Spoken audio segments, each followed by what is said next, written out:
It is no surprise that I like playing 2D Mario games, and while they might not be as developed or deep as their 3D counterpart, they're always super fun to play, and most of them can be completed without touching a coin, so that's always a plus in my book. In 2009, Nintendo released New Super Mario Bros. Wii for the Wii, and reintroduced the Koopalings as bosses. The last time we had seen those guys before was in Super Mario World on the SNES, so it was pretty cool to see them make a comeback with brand new abilities and means of attack. Today, I'm going to be ranking all of the boss fights in New Super Mario Bros. Wii in hope of finding which one is the best. Alright, let's just jump into it. The first boss fight of the game, coincidentally, is also the worst of them all. This first fight against Larry is pretty lame and kinda boring. Basically, the guy will only jump up and down like a rabbit and will also use his magic wand to throw some sort of magic spell at you once every couple jumps. He's very easy to defeat and is definitely the most unoriginal boss in the entire game, period. So you'll have to fight Bowser Jr. a couple of times in this game, and the first fight against him in World 4 is way too easy to be fun. Basically, Bowser Jr. will be flying above you in his Junior Clown Cart and will sometimes spit a fireball at you. The thing is, that's all he does, really. He doesn't have any other cool attacks or anything. He moves left and right and spits fireballs every 10 seconds. And worse, you can actually block his only attack using the propeller blocks that are lying around the arena. His only attack can be blocked by just standing around. How pathetic.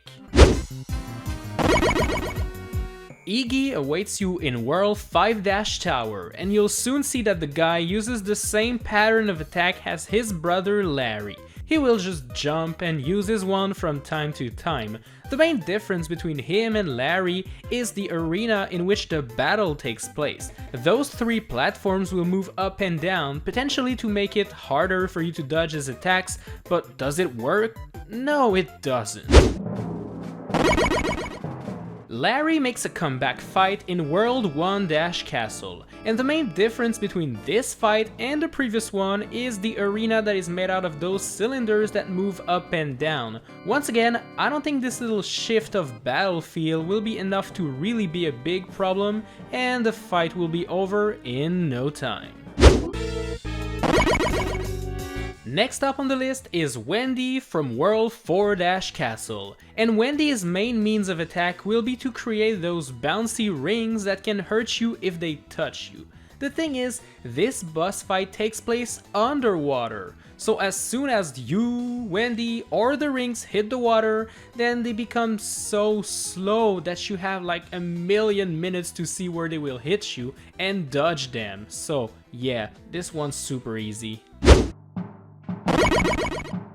So World 4-Tower Wendy is exactly the same fight I just talked about, minus the whole water flooding part.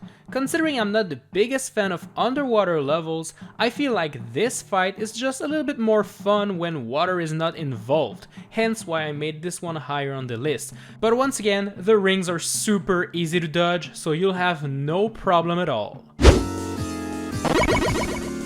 Roy is a thick boy, and his main way to attack you will be to do 2 short hops followed by a big jump and a ground pound. Make sure you're in the air when he's going down, as he will stun you if you're touching the floor. Obviously, like pretty much every Koopalings, he also attacks you with his magic wand from time to time, but it's pretty easy to avoid it if you ain't stunned by his ground pounding ability. Morton is kind of an improved version of Roy, as he also attacks Mario by doing some ground pounds. The main difficulty for this fight comes from the 2 spike pillars that keep coming down at you during the fight, so you'll have to make sure to avoid them while jumping on Morton's head. Thankfully, those spike pillars are pretty slow, so you won't have anything to worry about. For some weird reason, Lemmy is completely obsessed with bouncy balls. As you can see, he's standing on top of one, bouncing left and right. while using his magic wand to make more bouncy balls appear. Do those hurt you? No. Do they make you bounce super high? Heck yeah! This boss fight is actually trying to make Mario have some fun in between tough levels. Man, Lemmy's a nice guy. So, what can be better than a couple of bouncy balls? How about giant bouncy balls? This is exactly what Lemmy has in store for us this second fight. Basically, it's the exact same boss fight as before, except all of the balls are bigger, and you're kinda now forced to bounce on them if you wanna reach Lemmy's head, but that's all there is to it really. Ludwig von Koopa is next, and this boss has a couple of tricks up his sleeve. His main magic wand attack will create magic balls like pretty much every other Koopalings really, except his will follow you for quite a while. As for Ludwig himself, he has probably studied in the same school as our buddy Yoshi because he can actually flutter jump and glide in the air, which is actually pretty impressive when you think about it. Ludwig will try to land on your head and crush you, but since he ain't no thick boy like Roy or Morton, you won't get stunned by his landing.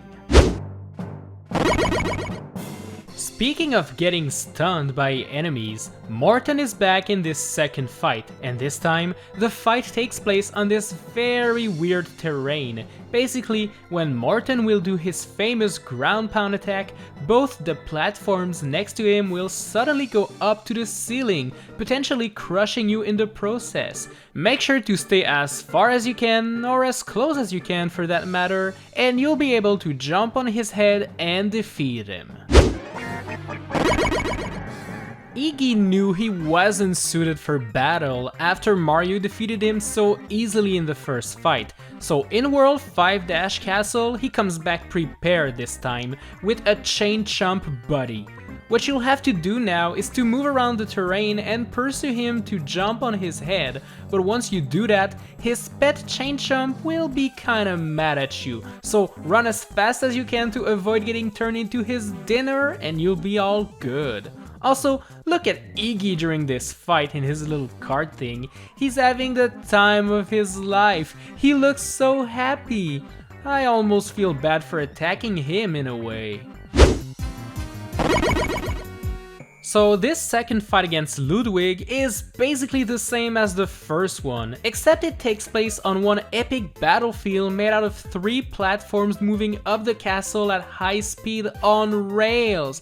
But seriously, how tall can this castle be? It didn't look that tall from the outside, so this just doesn't make any sense to me. Anyways, Ludwig will still use his flutter jump attack, but sadly, he had to let go of his homing attack, instead relying on a brand new move that shoots 4 magic fireballs at once. This fight is kind of easy, but it is so cool looking.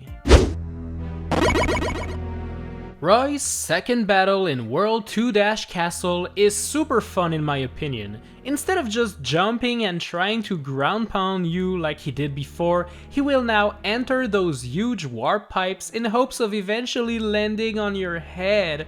You never know what pipe he's gonna come out from, and he even teases you by pretending to come out from a pipe only to go right back in. Anyways, it's a super fun fight. Kamek might be the one giving out epic powers to most bosses in this game. You'll also have to fight the evil sorcerer in World A- Tower. Basically, you'll fight on some blocks that float from right to left, and you'll have to watch out for Kamek's magic wand as it turns those blocks into enemies like Koopa Troopas and Babums. Come to think of it, that's pretty dangerous, because not only is Kamek creating more enemies for Mario to fight, he's also getting rid of blocks for him to stand on. The second fight against Bowser Jr. is so much better than the first one. Not only is Bowser Jr. still in his junior clown cart, you will also get one to fight him yourself, and it even has Mario's logo on the front. Wow, I wish we'd have those carts available in Super Mario Maker 2. Anyways, as you can see, there are two electric fences on the edges of the screen, and what you'll need to do now is to bump into Bowser Jr. at high speed to try to ram him onto one of those electric walls. This boss fight almost feels like a Mario Party minigame in a way, and that's one of the reasons why I like it so much. It is such an original boss fight that everybody loves for sure. For this third and final fight against Bowser Jr., he will ditch his junior clown car in order to get in this bigger one that probably belongs to his dad. Anyways, Bowser Jr. is going all out this time, bringing with him his fireball spitting ability from the boring first fight, but now the floor can actually catch on fire, preventing you from going and walking on it, which is pretty dangerous if you ask me. But the real fun comes from his new weapon, spiky bombs that roll on the floor waiting to explode and turn you into ashes. Thankfully, this new wooden floor can be shaken if you do ground pounds on it, and this is exactly what you'll need to do in order to defeat him. Shake the ground to send the bomb flying up there, and this is how you'll beat him. One thing for sure, that was one original boss fight.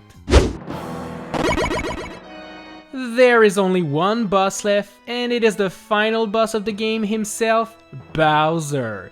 Basically, you'll have to wait for him to jump and hit the switch, and there you go, you beat him, he's the best, good job, that was so fun. Except it wasn't. Bowser is not dead yet, and the fun part starts now. Now that you are fighting ginormous Bowser, you'll enter some sort of platforming level where you have to make your way all the way to the right. You'll need to avoid his fireballs and other attacks while waiting for those to break some walls and open up a path for you to go to. It is a very original boss fight, and I actually enjoy it a lot, especially because at the very end you hit that giant switch and flush him out of here. Bowser getting flushed? Ugh, this never gets old. Thanks a lot for watching this video, my dudes. If you don't want to miss a single upload from me, make sure to subscribe and to hit the notification bell. Smash that like button to show your support, and tap the cards on screen right now if you want to watch more top 10s, challenge videos, and so much more.